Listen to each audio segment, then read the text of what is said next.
मिलेगा? वैराग आने की निशानी है तुम्हें ज्ञान मिलेगा। वो आत्मा ऊंची स्टेज होती है, आत्मा की स्टेज नष्टो मोह बनना। कोई इस माया के अंदर माया जीत, नष्टो मोह माना माया जीत। वैराग आना कोई मासी के घर है। और जब वैराग आ जाए तब जरूर ज्ञान मिलेगा। क्या मिलेगा? ज्ञान मिलेगा। और ज्ञान मिलेगा तो आत्मस्वरूप की चिंतन चलेगा, दिव्य स्वरूप की अनुभूति होगी, दिव्य लोग। फिर घर गृहस्थ में रहकर भी वैरागी बन जाएंगे। क्या? घर गृहस्थ में रहकर भी वैरागी जैसा जीवन होगा। फिर कौन क्या करता है देखना ही नहीं, देखते हुए ना देखो, सुनते हुए ना सुनो, वाणी से परे, आवाज से परे, फीलिंग से परे, कर्मातीत अवस्था, भावातीत अवस्था, तब आपकी स्टेज ऐसी होगी। कोई बस दिव्य स्वरूप। बुद्धि कहाँ रहेगी? दिव्य लोक। ज्ञान आने से दिव्य लोक। बुद्धि कहाँ होगी? तुम बुद्धि से कहाँ होगा? दिव्य लोक में, दिव्य स्वरूप में। अरे सबको ज्ञान दोगे। क्या? वैराग की निशानी क्या है? वैराग आ गया, इसका मतलब है कि तुम्हारी आत्मा के अंदर स्टेज ऊंची है, आत्मा बहुत ऊंची है। तब संसार में रहकर वैराग आता है। बाकी संसार में रहने वालों को कभी वैराग नहीं आता। उसको तो माया होती है, मेरा मेरा मेरा। देह और देह के संबंधियों से वैराग आना, या तो कब देह और देह के संबंधियों से वैराग कब आता है? या तो ज्ञान से आता है, या तो आत्मा सुपर है, आत्मा परमात्मा को ढूंढ रही है, परम सत्य को जान रही है, आत्मा महान हस्ती है। या तो फिर देह और देह के संबंधियों से नफरत कब होती है? जब धोखे मिलते हैं। संसार में सब धोखा देते हैं। कर्मों का हिसाब किताब जब पास आता है तब धोखे मिलते हैं। तो फिर क्या हो जाएगी? ये दुनिया, ये महफिल मेरे काम की नहीं। क्या हो जाएगा? मगर धोखे से मिलेगा। दुनिया को कब वैराग आता है? आत्माओं को वैराग कब आता है? ये दुनिया, ये महफिल मेरे आज तक काम की नहीं थी, तो क्यों बैठे थे इधर? आए क्यों? फिर ऊपर रहना था दिव्य लोक में, क्यों आ गए? बात तत्वों में क्यों फंस गए? अब रो रहे हो। तो वैराग्य आने की निशानी, वैराग्य, और उसमें बेहद का वैराग्य। बेहद के वैराग्य के अंदर क्या होता है? जब बेहद का वैराग्य आता है तो केवल आत्मचिंतन चलता है, परमात्मा चिंतन चलता है। केवल ज्ञान और ज्ञान स्वरूप, मैं और एक बाप, सुप्रीम फादर माना बाप, परम पिता और मैं कौन? सुप्रीम फादर के अलावा कुछ नहीं अच्छा लगे, ज्ञान के अलावा कुछ नहीं अलग। ज्ञान की बातें अच्छी लगेगी, मन ज्ञान की ओर जाएगा, वैराग। तो ज्ञान, फिर योग लगेगा। ज्ञान आएगा तो योग लगेगा। कौन सा ज्ञान आएगा? मिल जाएगा, ऐसी आत्मा ज्ञान मिल जाएगा, ऊंची आत्मा मिला, ज्ञान मिला, योग लगेगा। कौन सा? दिव्य स्वरूप। बुद्धि से दिव्य लोक, दिव्य स्वरूप की योग लगेगा। अपना ही पहले स्वरूप से याद करो। योग माना कनेक्शन, योग माना याद। किसको याद करना है? परम पिता को। किसको याद करना है? परम पिता को, सुप्रीम फादर को, सुप्रीम अथॉरिटी को। सुप्रीम अथॉरिटी को याद करना है, मगर सुप्रीम अथॉरिटी का ज्ञान मिल गया। अब सुप्रीम अथॉरिटी को कैसे याद करोगे? आत्मस्वरूप बनकर। इसलिए आत्मस्वरूप का चिंतन चलेगा। खाते पीते हरते फरते 24 घंटे लाइट में, डबल लाइट स्वरूप में। मैं लाइट हूँ, लाइट हूँ, लाइट हूँ, दिव्य लोक में रहने वाली हूँ, दिव्य स्वरूप में रहने वाली हूँ। और यहाँ विश्व कल्याण के लिए आई हूँ। क्या भावना रहेगी? मैं विश्व कल्याण के लिए आई हूँ। फिर जब तुम ज्ञान लोगे, अनुभव करेंगे दिव्य स्वरूप का, तो ज्ञान, आप दूसरों को ज्ञान दान महादान।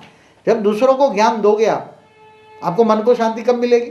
ज्ञान जल, तुम्हारा बॉडी के अंदर थर्ड है ज्ञान जल, जल है, जल तत्व। ज्ञान देने से जल तत्व शांत हो जाएगा, मन को शांति मिलेगी। मन को शांति कब मिलेगी? ज्ञान दान महादान। ज्ञान जल देने से, दूसरों को ज्ञान जल बांटने से तुम्हारे अंदर मन की शांति, वैराग जो आया हुआ है, वो वैराग बेहद का वैराग बनेगा। और बेहद का वैराग आने से बेहद का ज्ञान आएगा। और बेहद का ज्ञान आने से बेहद की दिव्य शक्ति आएगी, परम तत्व आएंगे। और परम तत्व के आने से आप चारों ओर लाइट की, चुंबक की तरह सभी आत्माओं को ग्रेविटी फोर्स की तरह खींचोगे। तुम्हारे पास लोग आएंगे, खींचे आएंगे। क्यों? तुम्हारे पास दिव्य ज्ञान है, दिव्य स्वरूप है, तुम्हारी बुद्धि दिव्य है।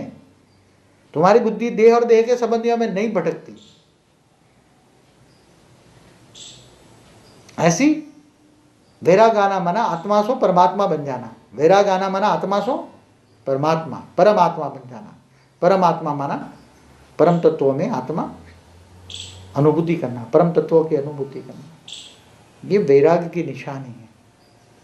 मगर कई बार क्या होता है, टाइम भी किसी का धोखा मिलता है, टाइम भी वैराग्य आ जाता है, देव और देह के संबंधियों से धोखा मिल जाता है ना दुनिया को, तो टाइम बिंग वैराग आ जाता है। फिर कोई अच्छा काम आ जाए, फिर वैराग नहीं रहेगा, फिर दोबारा देह, फिर माया आ जाएगी दोबारा।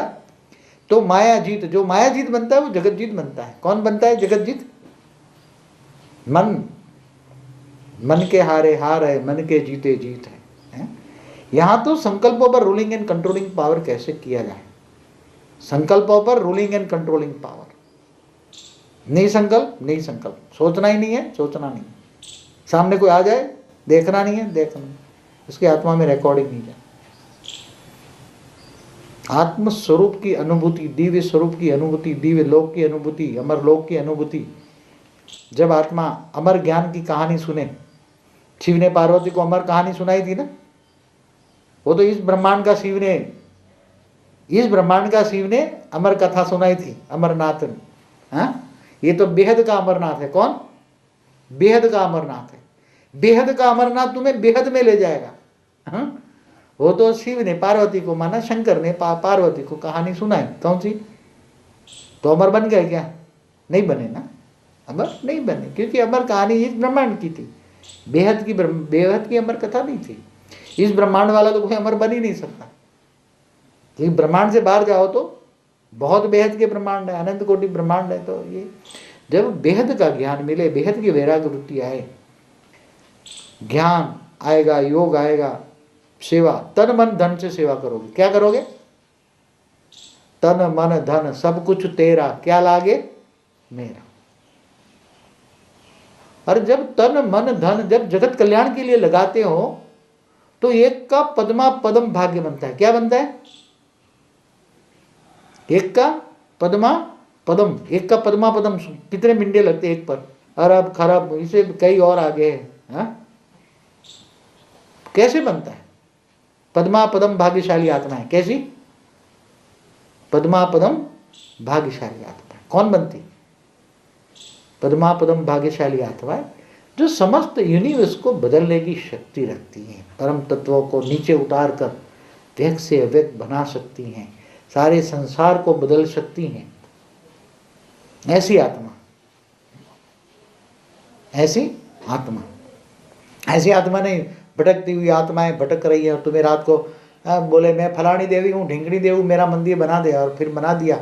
आज ऐसी देवी देवताओं को मांग कर पूजा कर रही है, बेचारी दुनिया सब फंसी पड़ी है, कोई परम ज्ञान सुनाने वाला कोई नहीं है, सब दुखी है। इसलिए ज्ञान दान महादान। कौन सा ज्ञान? ज्ञान दो। किसको सुनाओगे? सभी तो नहीं सुनेंगे, सुनाओ, अमर कहानी सुनाओ। सुने तो ठीक है, अमर बन जाए तो ठीक है, नहीं तो कोई बात नहीं, अपना क्या जाता है। अमर बनाने की जो कहानी है, अमर लोक की कहानी है, अमर तत्वों की कहानी है। आठ कला तक तो 33 कोटि देवताएं हो चुके थे। 8 कला से नीचे 33 कोटि देवताएं थे, ऊपर 8 कला से ऊपर 33 कोटि देवताएं थे, परम तत्व परम आत्माएं थी। वो धीरे धीरे आत्माएं बन गई। अब उसी को चाहे तो 33 कोटि को भी जगा सकते वापस, मगर कहाँ कहाँ ढूंढोगे। इसलिए संकल्प शक्ति, संकल्पों से एक दूसरे को क्या रिएक्शन आता है, पहले तो संकल्पों को बंद करो, नहीं संकल्प बनाओ। बेहद का महाकाल।